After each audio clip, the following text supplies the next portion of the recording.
It is Word of the Third, my reflections on purpose, life, and growth. I'm Toby Brooks, speaker, author, professor, and forever student. Each week on Becoming Undone, I bring you guests who've dared bravely, risked mightily, and grown relentlessly. High achievers who have transformed from falling apart to falling into place. But every third episode, it's my turn to reflect, refine, and reprocess on Word of the Third. It's Christmas break time in my world, and I'm officially off work today and all of this week. I got tons of stuff to do and catch up on. I'm trying my best to close out the year with my 75th episode, but after some mishaps around the house this week, that's looking decreasingly likely. At the same time, I'm also trying to give myself some grace and to be thankful for what I have been able to accomplish this year. On Monday, I decided I was going to rewatch a childhood favorite movie, but this time through the eyes of an adult. I will never forget the day our library aide, Miss Hicks, rolled the VCR cart into the library and declared that we would be watching The Never-Ending Story. I'd never seen it, nor had most of my fourth grade friends. I was all of 9 years old, and Miss Hicks told us she loves the music and that the special effects were really, really good. Now, that might have been true by 1984 standards, but it's a film that hasn't held up real well over the years on either of those merits. While pretty campy by today's comparison, what I loved about it most then was the idea of this make-believe world whose fate depended on Bastian, a kid who was about my age, and it was enough to make me a fan right away. Watching it as a kid, it was fantastic. Several years back, I bought the Blu-ray and I made my kids watch it. They weren't nearly as impressed as I had been. And I remember feeling maybe a little resentful that they didn't really connect with the experience the way I had. They were preteens for sure, and in retrospect, those groundbreaking visuals that had dazzled me as a kid of about their same age were pretty lame by the modern day standards. I put it back on the shelf, and so I guess you could say that watching it as a dad was frustrating. Fast forward another decade or so to the present, and for some strange reason, I felt like I needed to watch it again. A while back, a friend from high school, who I'm still trying to get on the show, by the way, attorney James Eason, and I were swapping messages about life and family and accomplishment. James messaged me something that I'll never forget. He's a high achiever, and that's evidenced by the fact that there aren't many attorneys who have come from my small rural high school. And even though he's a year younger than me, he still inspires me.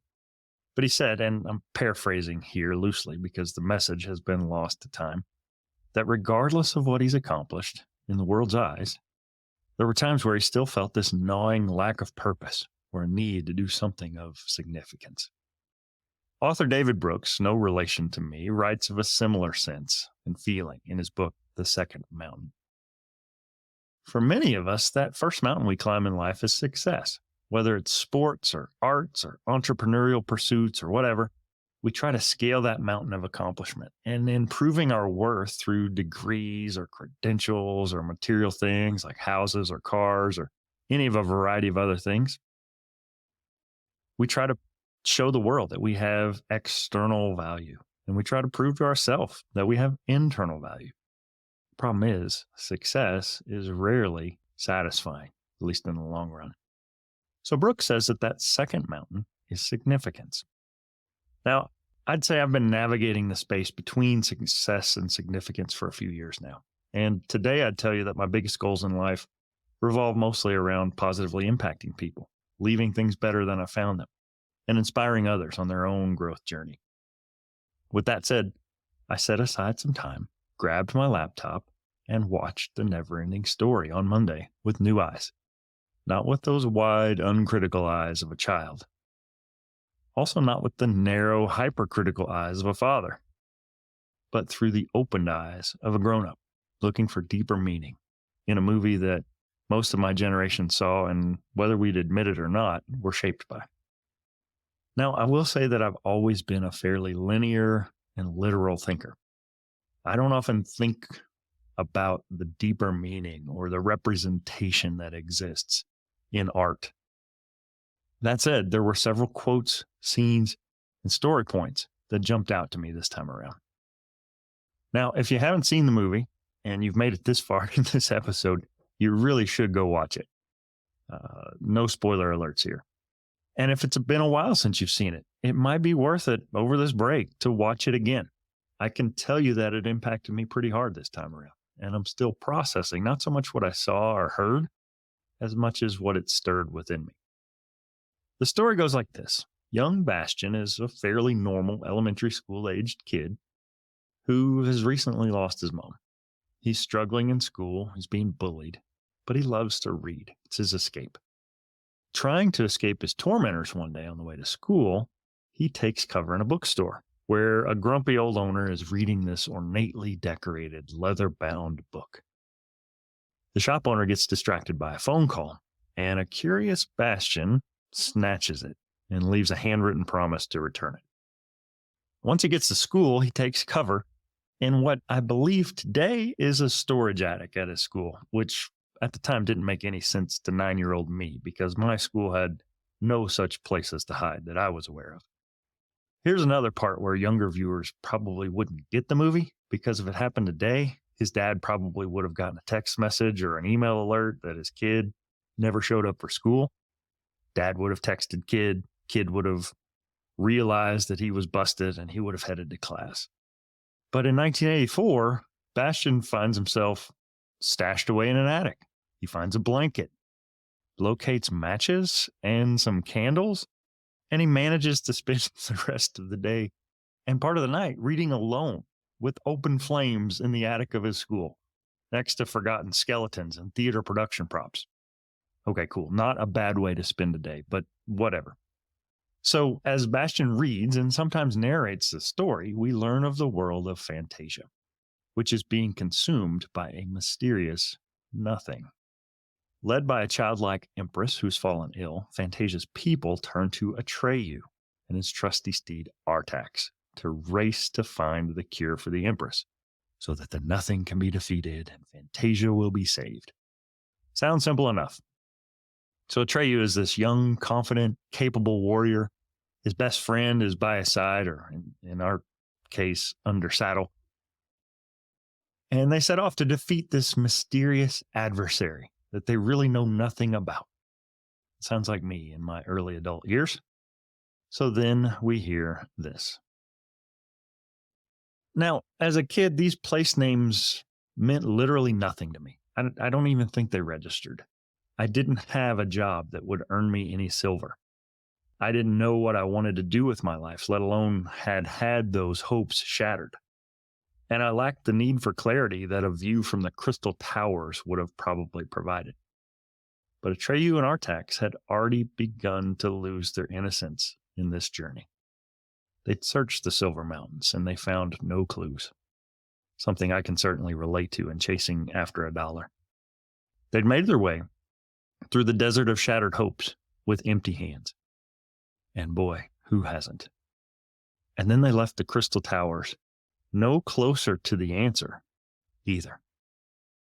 What was next is relatable. The swamps of sadness.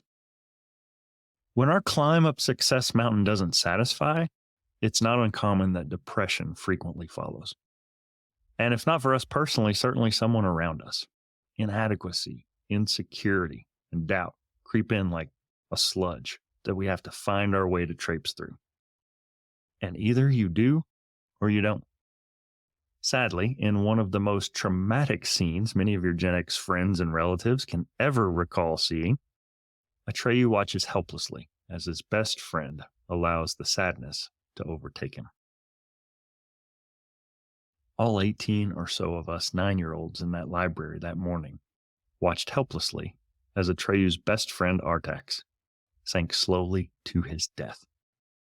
But hey, the music and the special effects were great though, am I right? Atreyu is understandably gripped with sadness. We zoom in on him motionless in the swamp. And who wouldn't have been? In a thinly veiled symbolism for death by suicide, his friend is gone.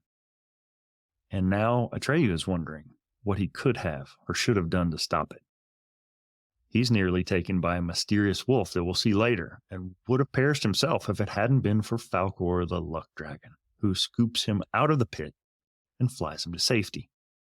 In the moment, it seemed like nothing but happy chance that this lovable, huge, white, dog-like flying creature was in the right place at the right time to save him. Now, I don't know about you, but this time around, this quote hit me. We've seen rates of depression and anxiety higher than ever in recorded human history in the past 3 years.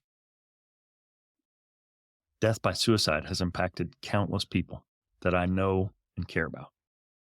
But seeing it portrayed as a bright-eyed young warrior who thinks he has this quest all figured out in searching for money, silver mountains, aspirations, desert of shattered hopes, or even vision, crystal towers, only to come up empty-handed after all of them and find himself stuck in the mud and the despair of the swamps of sadness, that hit home.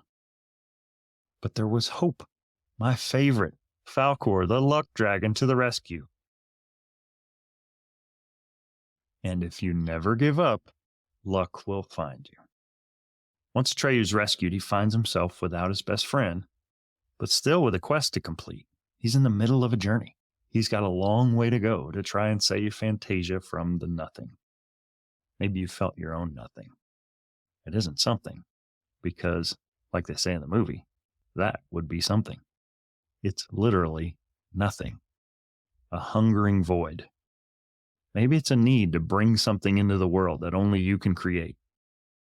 Recent guest John Miller spoke about this feeling. Maybe it's a need to connect.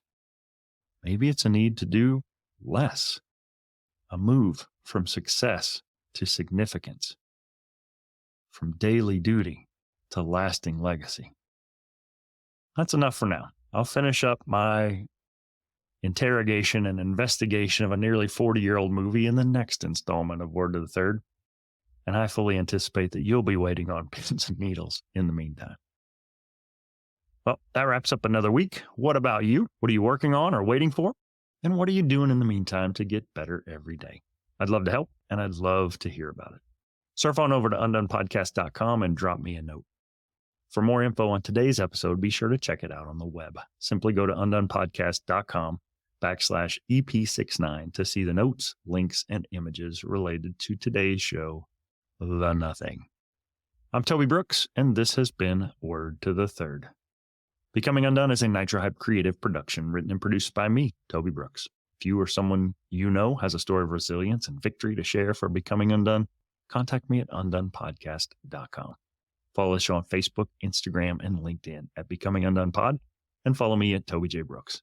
Listen, subscribe, and leave me a review at Apple Podcasts, Spotify, or wherever you get your podcasts. Till next time, everybody, keep getting better.